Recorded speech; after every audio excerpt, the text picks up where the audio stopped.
Hello and welcome back my dear students. आप सभी को फिर से अपना यूट्यूब चैनल माँ आशा ईएस पॉइंट में स्वागत है। माय डियर स्टूडेंट्स, आज की क्लास में मैं आपको 12 सोशलॉजी यानी कि समाज शास्त्र के दूसरे चैप्टर भारतीय समाज की जनसांख्यिकीय संरचना के सभी VVI ऑब्जेक्टिव क्वेश्चन आंसर बताने वाले हैं। इसलिए आप लोग इस वीडियो को ध्यान से देखेंगे और ये वीडियो को पूरा देखेंगे क्योंकि ये चैप्टर आपके बोर्ड एग्जाम में बहुत इम्पोर्टेंट है। तो चलिए वीडियो शुरू करने से पहले अगर आप इस चैनल पे नए आए हैं तो प्लीज़ इस चैनल को सब्सक्राइब करेंगे, लाइक करेंगे और अपने दोस्तों को भी शेयर करेंगे। तो प्रथम क्वेश्चन क्या है, देखिए, निम्न में से कौन जाति नहीं है? निम्न में से कौन जाति नहीं है? देखिए 2021 में पूछा गया है। तो क्या होगा इसका आंसर, जल्दी आप हमें बताएंगे। तो इसका आंसर होगा डी, शूद्र जो है ना। देखिए ये राजपूत जो है ना, ये एक जाति है, ये भी जाति है, ज़्यादा भी जाति है, ब्राह्मण भी है, लेकिन ये शूद्र क्या है, कोई जाति नहीं है। इसका आंसर क्या हो जाएगा, डी इसका आंसर होगा। अब आगे है कि निम्न में कौन जनजाति नहीं है? निम्न में से कौन जनजाति नहीं है?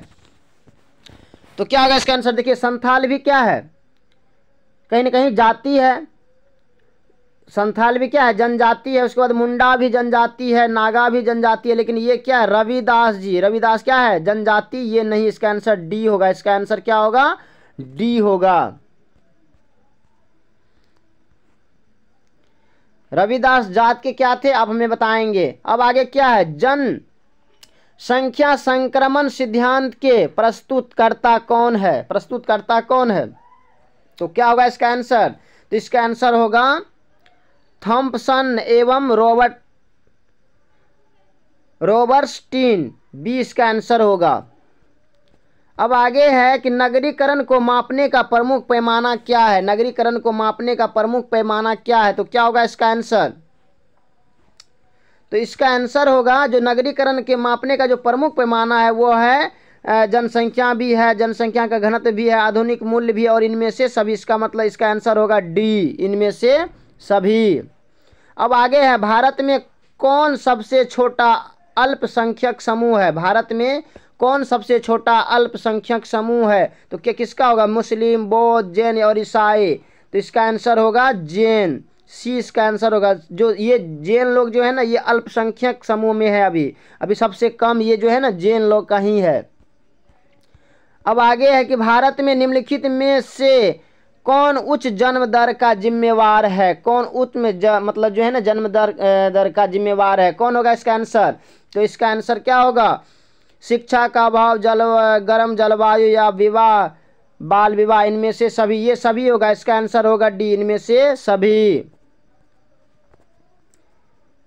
अब आगे है, भारत की वर्तमान आबादी कितनी है? तो क्या होगा, आप हमें ऑप्शन दे करके बताएंगे। बाद में अपने कॉपी पर भी नोट करेंगे कि आपका कितना सही हो रहा है। आप सबसे पहले अपने कॉपी बनाएंगे, उसके बाद मेरा आंसर आप लोग देखेंगे और इससे आपको अनुभव होगा कि आप कितना अच्छे से तैयारी किए हुए हैं। तो क्या होगा, इसका आंसर होगा 1 अरब के ऊपर, ए इसका आंसर होगा। अब आगे है, निम्न में से भारत के किस राज्य में साक्षरता दर सबसे कम है? किस राज्य में साक्षरता दर सबसे कम है? तो क्या होगा, ये होगा आपका बिहार में क्या है, सबसे साक्षरता दर कम है। अब आगे है, भारत में जनाधिक्य का मूल कारण क्या है? जनाधिक्य का मूल कारण क्या है? क्या होगा इनमें से, तो इसका होगा सामाजिक सांस्कृतिक कारक, बी इसका आंसर होगा। अब आगे है कि नई राष्ट्रीय जनसंख्या नीति कब घोषित की गई? नई क्या राष्ट्रीय जनसंख्या नीति कब घोषित की गई? तो ये घोषित किया गया था 2000 ईस्वी में, 2000 ईस्वी में घोषित किया गया था, बी इसका आंसर होगा। अब आगे भारत में प्रथम बार जनगणना कब हुआ था? भारत में प्रथम बार जनगणना कब हुआ था? तो क्या होगा इसका आंसर, 1872 ईस्वी में जनगणना हुआ था। अगर पूर्ण जनगणना का बात किया जाए तो वो होगा कि 1881 ईस्वी, आप लोग याद रखेंगे। पूर्ण जनगणना की बात आया तो 1881 और प्रथम जनगणना की बात आएगा तो क्या होगा, 1872 ईस्वी, ध्यान रखेंगे। अब आगे है कि अल्पसंख्यक एक क्या है? समाज शास्त्रीय संकल्पना है, गणितीय संकल्पना या राजनीतिक संकल्पना या मनोवैज्ञानिक संकल्पना। तो अल्पसंख्यक जो है एक क्या है, राजनीतिक संकल्पना है, सी इसका आंसर होगा। अब आगे है कि लैंगिक विषमता का संबंध है किससे है, लैंगिक विषमता का संबंध किससे है, तो इसका आंसर होगा उपरोक्त सभी, मतलब सामाजिक मूल्यों से भी, आर्थिक से भी है और राजनीतिक मूल्यों से। इसका आंसर क्या हो जाएगा, डी, उपरोक्त में से सभी इसका आंसर होगा। अब आगे है किसने लैंगिक असमानता के 7 प्रकार का उल्लेख किया है, तो ये जो है ना अमर्त्य सेन जी ने लैंगिक असमानता के 7 प्रकार का उल्लेख किया, इसका आंसर डी होगा।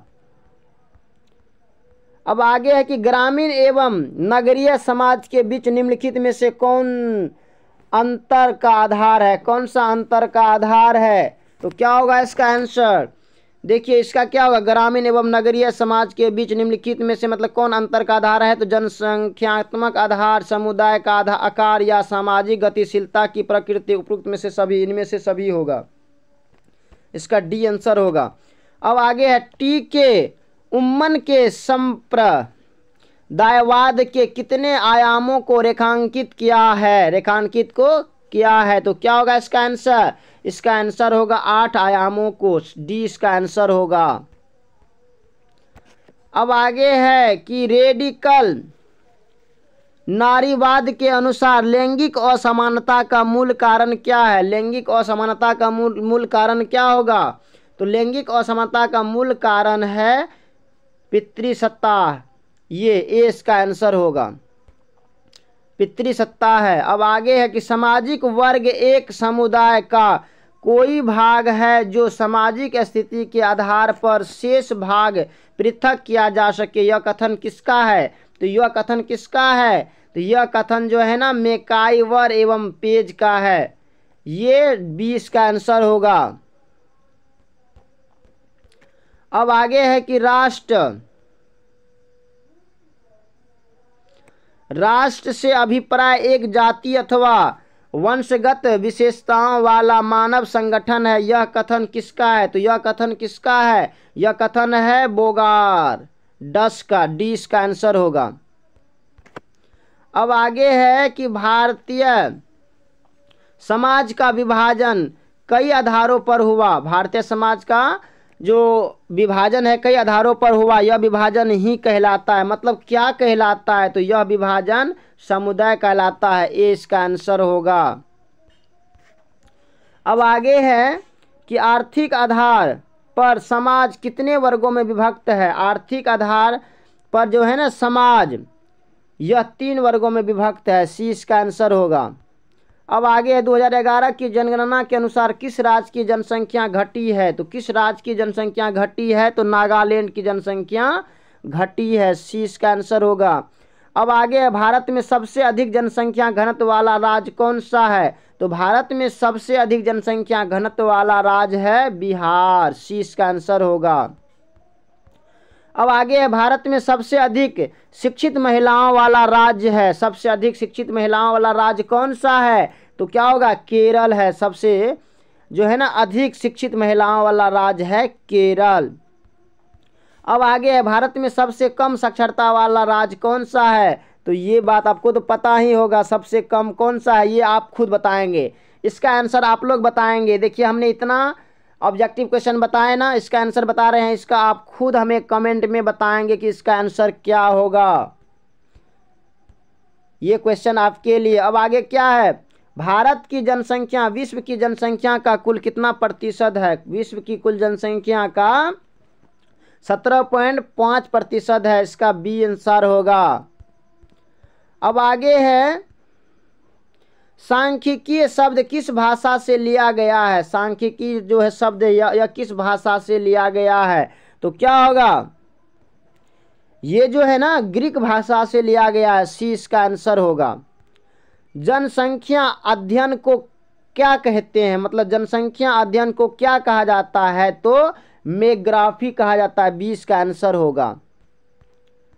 जनांकिकी मतलब जनसांख्यिकी का जनक कहा जाता है, मतलब किसे कहा जाता है जनांकिकी का जनक, तो इसका आंसर क्या होगा, इसका आंसर होगा जॉन ग्रांट, सी इसका आंसर होगा, जॉन ग्रांट को कहा जाता है। अब आगे है, जनसंख्या की दृष्टि से भारत का विश्व में कौन सा स्थान है? जनसंख्या की दृष्टि से भारत का विश्व में दूसरा स्थान है, ए इसका आंसर होगा। अब आगे है कि वर्ष 2011 की जनगणना के अनुसार भारत में साक्षरता की दर लगभग कितनी है? तो भारत में 2011 की जनगणना के अनुसार भारत में साक्षरता की जो दर है वो है 74%, सी इसका आंसर होगा। अब आगे, भारत में पहली बार किस वर्ष राष्ट्रीय जनसंख्या नीति घोषित की गई? राष्ट्रीय जनसंख्या नीति घोषित की गई तो क्या होगा? सन 1976 ईस्वी में, 20 का आंसर होगा। अब आगे, निम्नलिखित में से किसका संबंध जनसंख्या के स्वयं समायोजन चक्र से है? तो किसका संबंध जनसंख्या के स्वयं समायोजन चक्र से है? जल्दी बताएं। तो इसका आंसर होगा एडम स्मिथ, ए इसका आंसर होगा। अब आगे है, भारत में परिवार नियोजन कार्यक्रम की शुरुआत की गई। परिवार नियोजन कार्यक्रम की शुरुआत कब किया गया?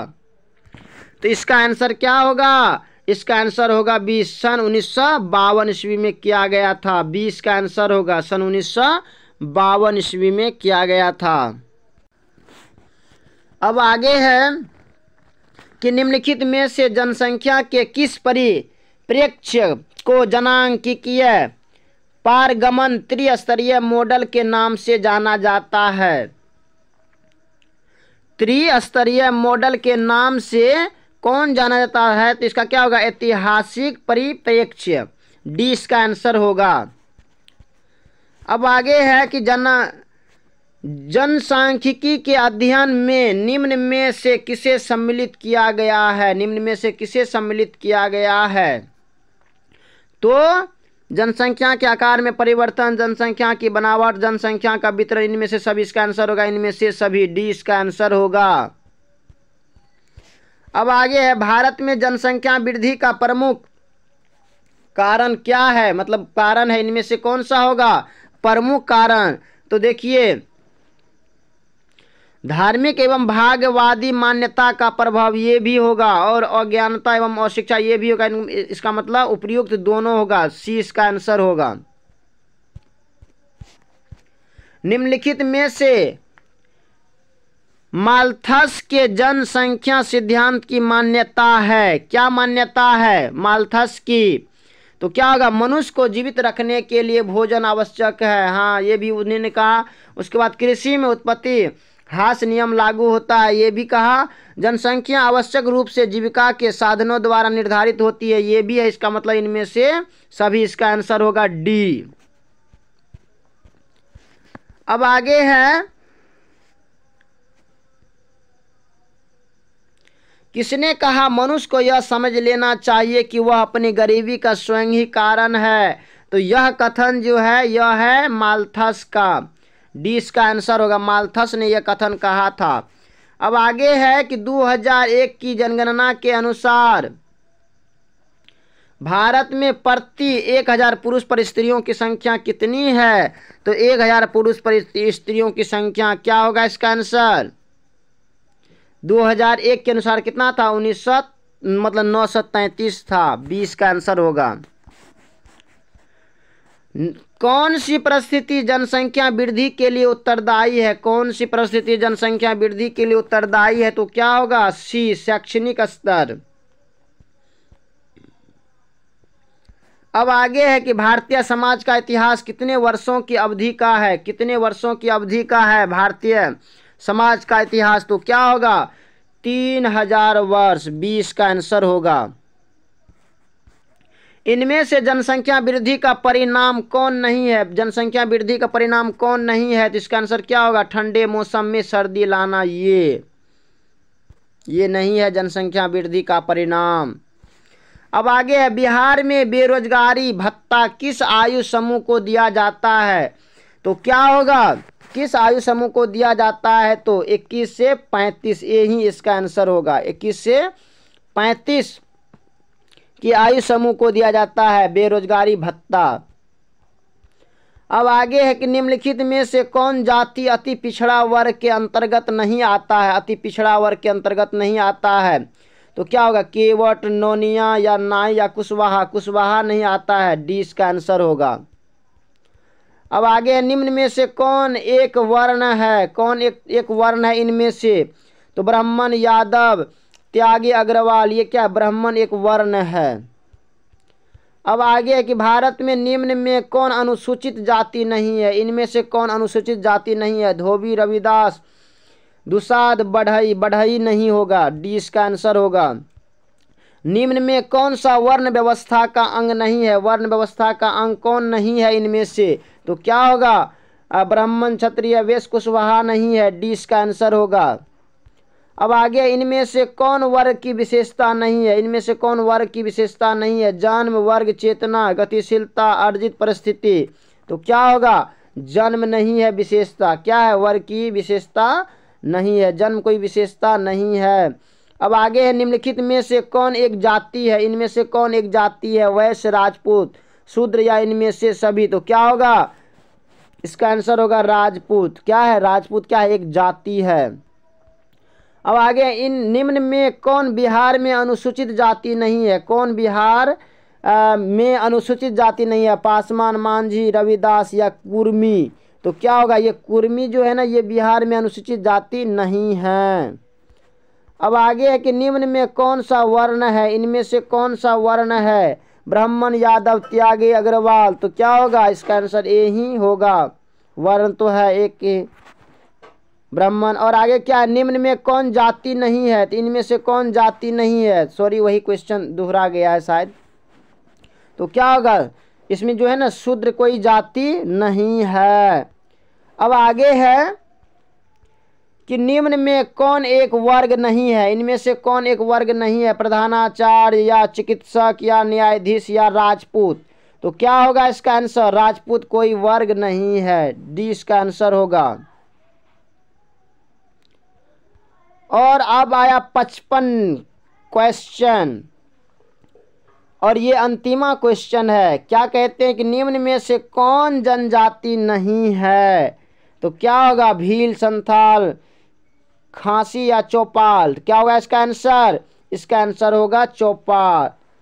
तो माय डियर स्टूडेंट्स, आज हमने दूसरा चैप्टर पूरा कंप्लीट कर दिए। अगर आपको कहीं भी प्रॉब्लम हुआ होगा तो आप प्लीज़ हमें बताएंगे। अगर कहीं पे बाय मिस्टेक अगर ऑब्जेक्टिव में गलत रिकॉर्ड भी लगा होगा तो फिर भी आप हमें बताएंगे।